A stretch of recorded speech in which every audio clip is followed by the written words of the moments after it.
like we always do it this time. Cold blowing your mind. Hey dummy, this no accident, all of this was designed. Took my time, crept from behind, and I opened up your blinds, rise and shine. Cold world. Same nigga used to drive around with your girl in my mama's Civic, now I'm out here trying to get it. So looking at this year's NBA draft, it's safe to say that this year's draft was the most stacked draft we had in a while.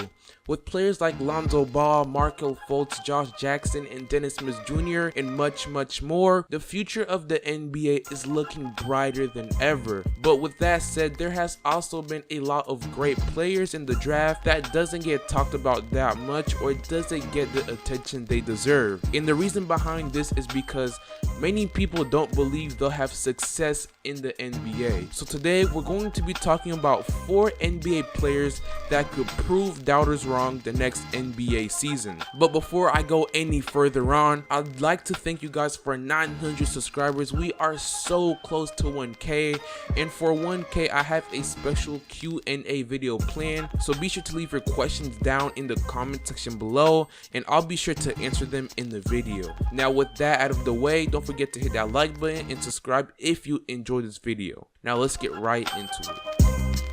So coming at number 1 is Frank Ntilikina. Now for being a top 10 pick in the draft, Frank doesn't nearly get as much attention as other players like Lonzo Ball and Jason Tatum. Actually, ESPN showed a picture that Frank had a 59% chance of being a bust and only a 14% chance of being an all-star. And I understand where people are coming from.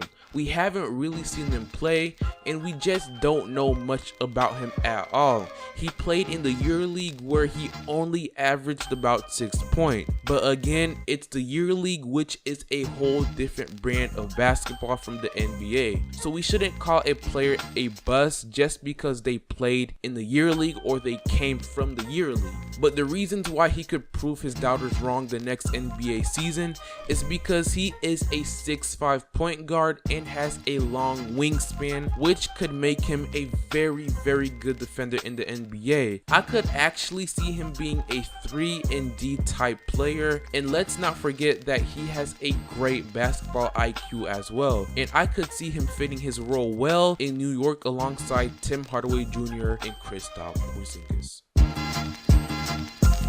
Now coming at number 2 is Luke Kennard, drafted by the Detroit Pistons. So looking at Luke, he looks to be a very solid young shooting guard. But the reason why people have doubts about him is because he is not that athletic. He lacks traditional speed, strength, length, and explosiveness for an NBA guard or wing. And yes, this may be true, but he makes up for this by having great footwork, a great jumper, and a great basketball IQ. And let's not forget about the ability he has to shoot the 3-ball. He shot 43.8% from the 3-point line at Duke in the 2016-2017 season, and his talents can really be used by the Detroit Pistons because they weren't really the best 3-point shooting team out there. Also, he had a very productive season at Duke, averaging 19.5 points per game. Yeah, Luke does have a few things he does need to improve on there and there, but I could actually see him being a great defender as well. But overall, I could see him proving his doubters wrong the next NBA season. And coming at number 3 is John Collins. Now, John Collins was a mid-first round pick and was drafted by the Atlanta Hawks. Now, John Collins is a great player, but since there were so many other great bigs in the draft, like Jonathan Isaac, Lauri Markkanen, and Zach Collins, he doesn't get the recognition he deserves, and many people have doubts about him because of this. But as I said before, John Collins is a great player. He actually finished first in efficiency last season, even though he was the 8th big drafted behind Jonathan Isaac and other players. And even though he's not the best shooter out there, his explosiveness and athleticism should help him to get easy baskets out there. And in the summer league, he averaged 15.4 points and 9.2 rebounds on 59.3 shooting. So again, he looks to be a very good player, and I believe he'll fit well in Atlanta alongside Dennis Schroeder. Caleb Swanigan. Now, Caleb was a late first rounder and drafted by the Portland Trailblazers.